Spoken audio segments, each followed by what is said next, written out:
자, 이번 사건은요, 여러분이 같이 한번 판단해 보시기 바랍니다. 김유진 아나운서. 네, 지난 26일 경기도 양주의 한 고깃집에서 있었던 일입니다. 한 모녀가 이 가게를 방문해서 식사를 했는데요. 식사를 마치고 이 모녀 중에 딸로 추정되는 사람이 지금 먼저 와서 카운터에서 계산을 하려는 모습입니다. 네. 그런데 계산을 하다 말고 식당 안을 가리키면서 뭔가 따지는 듯한 그러네요. 모습인데요. 네. 그리고 일행 중에 다른 사람, 그러니까 엄마가 아이를 안고 지금 카운터로 와서 근데 이때 주목해서 볼 내용이 이분은 지금 마스크를 쓰지 않고 있는 상황입니다. 그러네요. 네. 카운터에 다른 사람들도 있었잖아요. 네. 그렇게 그 마스크를 쓰지 않은 상태로 식당 주인에게 계속 항의를 이어갔는데 그렇다면 이 모녀의 불만은 무엇이었을까? 네. 바로 코로나19 상황인데 자기 옆 테이블에 왜 다른 손님을 앉혔느냐? 그게 너무 불쾌했다라는 내용이었습니다. 아. 그런데 모녀는 식사 중에는 별도로 뭐 자리를 바꿔달라 이런 요구를 하지는 않았던 것으로 알려졌어요. 네. 어쨌든 피해 업주는 이런 불만 사항이 접수됐으니까 일단 죄송하다라고 고개를 숙이면서 일부러 그쪽으로 손님을 안내해서 앉힌 것이 아니고 단골 손님들이다 보니까 알아서 익숙한 자리에 가서 앉으신 것 같다라고 설명을 했습니다. 네. 문제는 모녀가 이렇게 계산을 마치고 식당을 떠난 뒤 5분이 있다가 발생을 했는데요. 이 모녀 중에 어머니가 가게로 전화를 걸어서 화가 나니까 식사값을 환불해달라. 이런 요구와 함께 폭언을 쏟아낸 겁니다. 네. 피해 업주는 이런 사실을 온라인 커뮤니티에 올려서 폭로를 했고요. 이 모녀의 갑질 논란은 현재까지도 많은 사람들 사이에서 공분을 일으키고 있는 상황입니다. 일단 손님 입장에서는 문제 제기할 만한 이 배경은 있는 것 같아요. 왜냐하면 코로나 국면에서 여러분 식당 가보시면 알겠지만 한 테이블은 거리 두기 차원에서 띄어 있도록 돼 있죠. 그렇게 조치를 취해야 되는 거죠. 그런데 지금 상황만 놓고 보면 당시에 단골 손님이 와서 그랬는지 모르겠지만 알아서 가서 앉았는지는 모르겠지만 그렇더라도 이 부분도 잘못됐죠.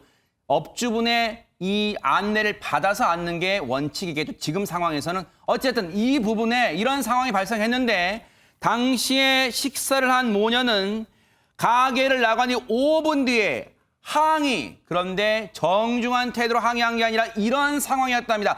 직접 들어보시고 이어가 보도록 하겠습니다. 그럼 우리 자리를 다시 중간으로 마련해줘야지. 그러면 거기까지 당장 물러나! 저희한테 말씀해 주셨으면 제가 중간으로 옮겨드렸겠죠. 아니, 끝까지 이 여자가 잘못했다는 말을 안 하네. 당장 거기까지 물러내. 통화에서 죄송하다고 말씀드렸잖아요. 야, 바꿔, 남자.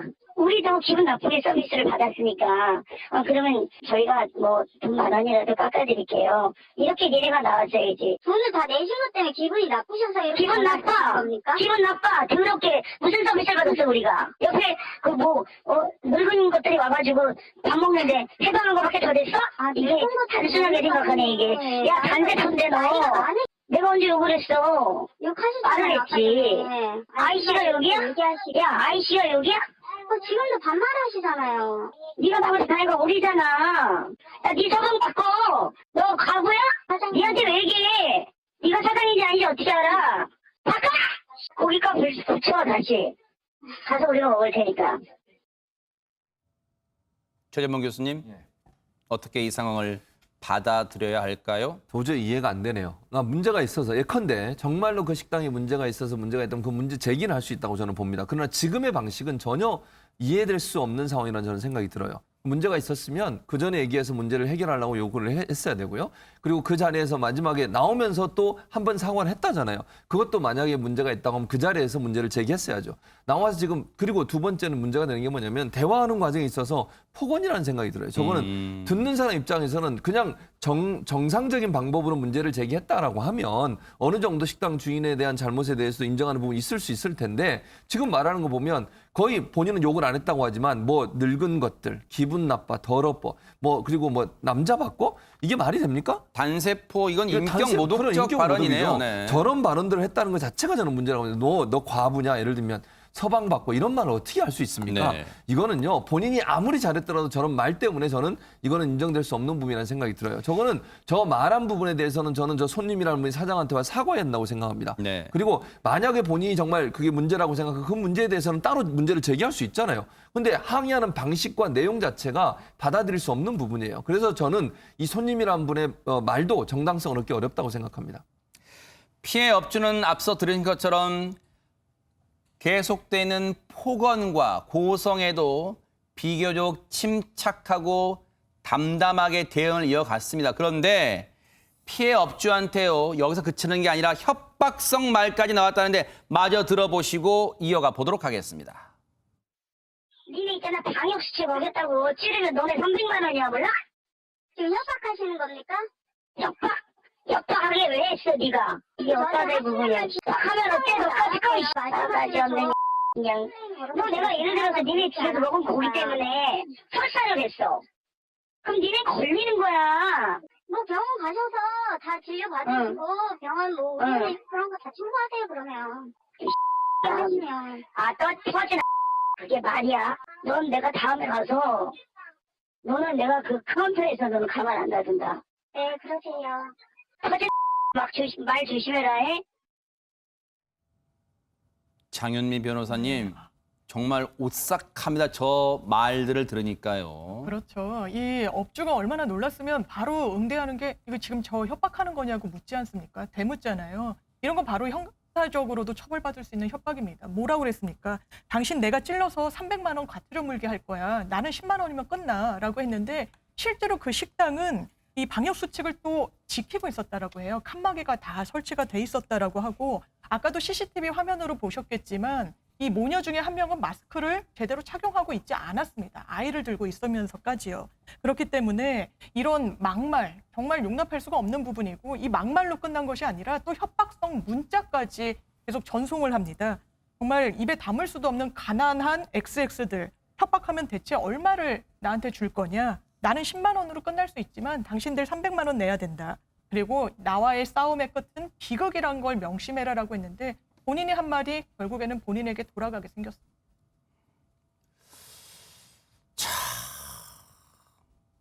진짜 어처구니가 없네요. 너희같이 가난한 놈들을 협박하면 대체 얼마 줄 건데. 그리고 나는 10만 원의 과태료지만 너희 업주는 300만 원의 과태료야. 아주 다 꿰고 있네요. 방역수칙 위반의 경우를. 그런데 정말 가뜩이나 정말 자영업자분들, 소상공인분들 힘든 시기에 이런 일까지 겹쳤습니다. 김유진 아나운서. 네, 이 모녀는 전화와 문자 메시지로 계속해서 이렇게 욕설과 협박을 이어왔는데요. 이후에는 연달아서 일부러 예약을 시도하고 별점을 테러하는 방법으로 계속해서 항의를 이어왔습니다. 그러면서 자기들도 억울한 부분이 있다면서 이 해당 업주가 처음 사연을 알렸던 그 인터넷 커뮤니티에 자기들도 글을 올렸다고 하는데요. 네. 어떤 내용이었냐 하면은 네. 뭐 불편함을 자기들이 건의하니까 업주가 이 내용에 공감하지 않았다. 그러면서 앞으로 또 다른 피해를 입을 손님들의 알 권리를 위해서 글을 남긴다라고 주장하는 내용이었는데요. 네. 현재는 이 글은 삭제된 상태라고 합니다. 네. 해당 고깃집은 부부가 운영하고 있는 이제 그런 업소인데요. 피해 업주의 아내는 이 사건이 일어나고 이틀 동안 잠도 제대로 못 자고 그 충격이 얼마나 컸는지 손발이 떨릴 정도여서 정신과에 가서 약까지 처방을 받았다고 하고요. 네. 피해 업주 역시 코로나19 때문에 지금 매출이 너무 급감해서 안 그래도 힘든데 이 일 때문에 며칠 사이에 체중이 4kg이나 줄 정도로 너무 큰 고통을 받고 있다라고 호소하고 있습니다. 네. 지금 이 태도로 그 영상 속에 항의하던 사람들은 모녀지간으로 이제 추정이 됩니다. 그런데 많은 사람들한테 이 해당 모녀는 혼쭐이 나고 있고 반면 지금 피해를 당하신 그 업주, 그 업소는 최정화 기자님 돈줄이 나고 있다는 이게 대체 무슨 말입니까? 네, 돈으로 혼쭐난다라는 요즘 신조어인데요. 어떤 뜻이냐? 이 어떤 좋은 일을 하거나 억울한 일을 당한 이야기를 들었을 때 요즘 사람들이 내가 내 돈을 가지고 그 매장을 방문해서 아주 돈줄 내줄 거야. 이렇게 뭔가 상품을 매출을 올려주는 이야기를 돈줄 낸다라고 얘기를 합니다. 네. 그런데 이런 갑질 이야기를 들은 이 사장님 이야기를 들은 많은 누리꾼들이요. 굉장히 공분을 이어갔는데요. 네. 이런 반응들을 보이고 있습니다. 듣는 내가 더 열받는다. 네. 아니 막말을 듣고 있는데 내가 암이 걸릴 것 같아요. 차분하게 대처한 저 업주분 정말 대단하다. 그리고 이 녹음본을 듣고요. 아니 황당해서 입이 다물어지지 않는다라는 등의 반응을 보이고 있습니다. 그러면서 이 갑질 모녀 피해에 이 고깃집을 향해서 쏟아지는 응원도 있는데 피해 업주에게 죽이라던가요, 뭐 음료라던가 아니면 꽃다발이라던가 화환이라던가 이런 것들을 전달을 해주는 누리꾼들이 굉장히 많아진 거예요. 네. 또 피해 업주분이 이렇게 이야기를 합니다. 아니 너무 돈줄 안 내러 와주셔도 괜찮다. 그리고 어떻게 또 아셨는지 통장에 자꾸 돈이 들어온대요. 그래요? 그러면서 각종 이런 후원은 보내지 말아달라. 마음만 받겠습니다. 그러면서 이 모녀가 죗값을 받았으면 좋겠다라는 뜻으로 이런 폭로글을 올린 건데 마음이 불편해졌다. 통장에 입금된 돈은 좋은 일을 위해서 사용을 할 것이다. 라고 알리기도 했습니다. 아니 그럼 김유진 아나운서, 해당 업주분들은 지금 어려움을 좀 이겨내고 계속해서 영업을 이어가고 계신가요? 어떻습니까? 그렇지 않습니다. 해당 업주가 잠정 휴업을 결정했다라고 밝혔는데요. 어허. 가장 큰 이유는 건강이 악화된 것이 가장 큰 이유라고 해요. 두 번째로는 처음에 이 일이 발단이 된 것도 사실 코로나19 문제와 관련된 거였잖아요. 그런데 이번 일로 너무 많은 분들이 이 업장에 오셔서 몰리다 보면 또 코로나19 확산에 문제가 될까 봐 휴업을 결정하셨다고 하고요. 그러면서 이 모녀에 대해서 합의나 선처는 생각하지 않고 있다고 밝혔는데요. 다른 것보다 다른 자영업자가 피해를 보지 않도록 하기 위해서 고소를 진행하겠다라고 밝혔습니다. 박성배 변호사님, 이번 사안 물론 업주분께서 무슨 고소 사건으로 가기를 원치 않으실 것 같습니다만 지금 이 상황, 앞서 험한 말을 했던 그 모녀 어떻습니까? 법적으로 처벌이 좀 가능합니까? 어떻습니까? 예, 두 모녀 측 발언은 단순 갑질을 넘어서서 부당한 목적을 달성하기 위해 신고를 하겠다는 내용으로 협박에 해당할 가능성이 충분히 있습니다. 피해 업주도 두 모녀가 다른 곳에서 또 이런 행패를 부릴까 걱정된다. 얼마나 많은 자영업자들이 눈물을 흘렸을지 이를 막기 위해 경찰에 고소했다고 밝혔습니다. 경찰도 지난 29일 이 식당을 방문해서 추가적인 피해가 있는지 여부를 확인했다고 하는데 이 피해 업주는 나는 절대로 합의하지 않겠다. 돈도 받지 않겠다. 가벼운 말로 사람의 마음에 깊은 상처를 준 데 대해 죗값을 꼭 받기를 원한다고 밝혔습니다. 글쎄요. 참 우리 사회가 언제부터 이렇게 손님은 왕이라는 문구 하나로 모든 걸 가능한 것처럼 착각하고 살까요? 왕 대접 받으려면 왕답게 행동하는 게 먼저 아닐까? 그런 생각을 해봅니다.